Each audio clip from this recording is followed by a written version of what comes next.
नमस्कार मंडळी, कशा आहात सगळे? मजेत ना? आणि बघताय ना होम डायरीज ऑफ स्वाती. काय बघाल, खूप दिवस झाले व्हिडिओज तर टाकले नाही. हो, खूप दिवस झाले व्हिडिओ शूट करून आहे खूप सारे, पण एडिट करून टाकणं नाही झाले. आणि हा जो व्हिडिओ आहे ना, मी खूप दिवसांनी उन्हाळ्यात शूट केलेला आहे, जेव्हा माझी आई आली होती घरी आणि आजच्या बर्थडेच्या दिवशी. आणि बघा, आई ना पापडाची कणिक मिळते. आता सकाळचे 8 वाजले, पापडाची कणिक मिळत आहे. नंतर मधात मी हात टाकून त्याला सुद्धा मळायचं आहे. हे माझ्या नंदेचे मुलं आहे, उन्हाळ्याच्या सुट्टीत आले आणि हे यांचे भांडणं चालू असतात. दोघा तिघा भावाचे खेळत राहतात. मग नंतर मी लागली स्वयंपाकाला. चहा वगैरे घरातले थोडे कामं आवरले आणि स्वयंपाकाला लागली. माझी बहीण आली होती, ती तिच्या अभ्यासाला लागली. तिचा अभ्यास करत होती ती तिच्या लॅपटॉपवर, आणि आई आपले कामं करत होती. आंघोळ बिंगोळ अंशू ते लेकरासोबत खेळत होत्या. आणि मग नंतर आईनं चणे घेतले, चणे निसले.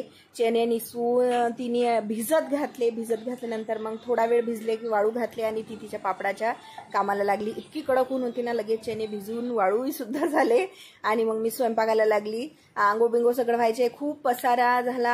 आईनी बॅग आणली, कपडे तिच्यावाले, साड्या आणल्या माझ्यावाले जे तिथं ऑलरेडी ठेवलेल्या होत्या, आईकडे ड्रेस, सगळा गोंधळ घरात. मी कपडे आजी आली की खूप मस्ती सुटते आजीसोबत खेळायला, पापड करायला. नंतर मग संध्याकाळचे 6 वाजले, 5:30-6 वाजले असेल तेव्हा मग मी जाता आणलं बाजूच्या काकूच्या घरून. बघा ना किती छोटंसं जाता आहे. चणे वाढल्यानंतर मग डाळ भाडायची होती चण्यावर, ते त्याचा खुटा बार निघत होता. आई मग ठोकायला दे, आता काय देऊ ठोकायला? मग दगड आणलाय, लसण कांडाचं माझ्याकडे लोखंडाचं, तेच आईला ठोकायला, तरी पण ते ढिल्लाच होत होता. नंतर आई फिरवू राहिली चक्की जात. आणि मी तिला म्हटलं, आई गाणे म्हण ना मस्त. पहिले गाणं म्हणायची आई, पण आता ती म्हणली तू शूट करताय, मी नाही म्हणत गाणं. मग तिनं गाणं नाही म्हटलं. मग मी पण गेली ते जातं फिरवायला, पण माझ्याच्यानं ना सगळेच पळत होते, खूप सारे टाकत होते. मला अंदाजानं टाकता नाही येत होतं.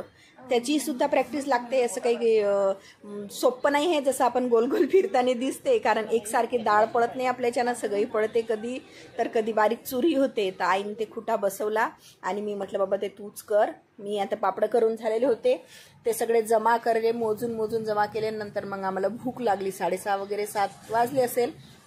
माझी बहीण म्हणे, बाई काहीतरी बनवणं.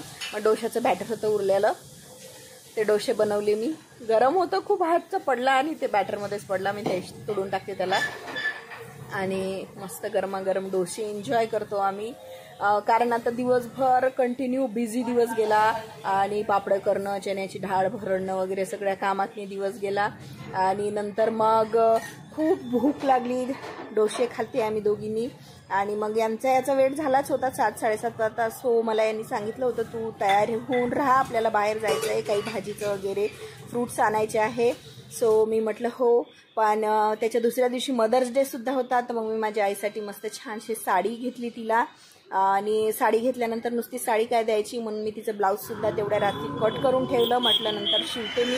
आणि मग मी आणि हे अंशू आम्ही तिघंजणं फ्रूट्स आणायला गेलो. थोडे मँगो, अंगूर, ॲपल वगैरे सगळं घेतलं आणि बाहेर आलो. हे बघा, बाहेर मस्त सिनियर सिटीजन फिरून बाहेर बसले आहे आणि रोडवर गाड्या चालू आहे. सगळे फ्रूट्स वगैरे घेऊन घरी आलो. तुम्हाला व्हिडिओ कसा आवडला तर लाईक शेअर करा. Thank you so much.